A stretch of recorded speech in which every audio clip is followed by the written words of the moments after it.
प्रतिनिधि माने आज पहुंचती धन्यवाद कृतज्ञता जनाऊँ। आज दिनटी ओडिया जातिर एक गौरवज्वल दिन। चाषी कूल शुभ मानसी आज अखिमुठी अनुकूल करा जाइछे। एठी महाप्रभु जगन्नाथंकर आज ठारू रथ काम आरंभ होला एवं प्रभु आज मध्य नरेंद्र पोखरी रे चाप खेलिबे। तेणु ये आज ओडिया जातिर एक गुरुत्वपूर्ण महत्वपूर्ण दिन। आपण माने जानिछन्ते आम राज्य एक कृषि प्रधान राज्य। 70% ऊर्ध्वर लोक चाष उपर निर्भर करते। 70% आम जनसाधारण हेले चाषी। तेणु ओडिशार चाषी कूलर शुभ मनासी आज ये पवित्र जयदेव माटी रे केवल अखिमुठी आम अनुकूल करिनु। ओडिशार चाषी कूलर श्रीवृद्धि एवं भल चाष पाई प्रभु जगन्नाथ पाखे आज आम प्रार्थना करुछु।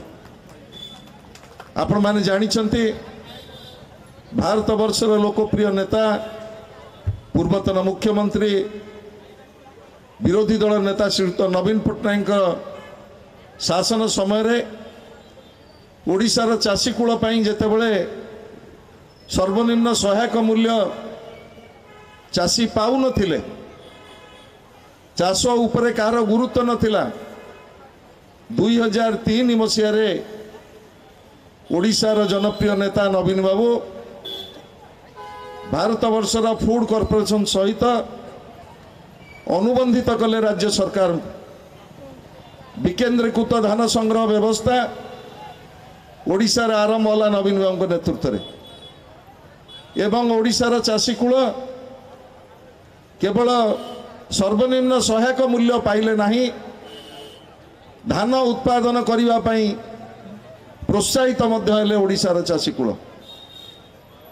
जो ओडिशा दिने अपवाद आमे मुंडई थिले कलाहांडीर से कला कहानी पाई आज से कलाहांडी ओडिशार भात हांडी कहले अत्युक्ति हब नाही।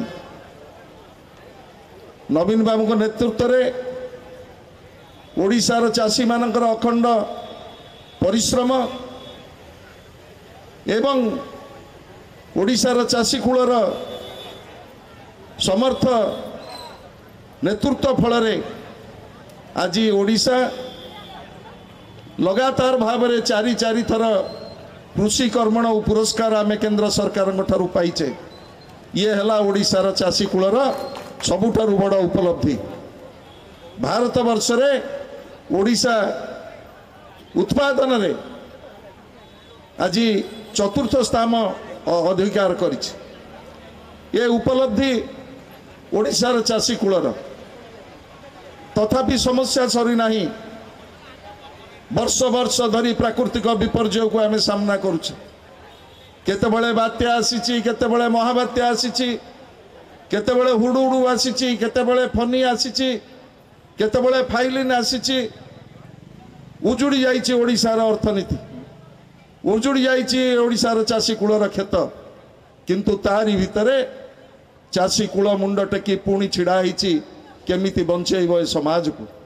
आज से चाषी कूल पाखरे तांकर पाद तले आमर प्रणिपात करी आज दिनर ये जो महार्ग अखिमुठी अनुकूल आमे जगन्नाथ पाखरे प्रार्थना करिबु।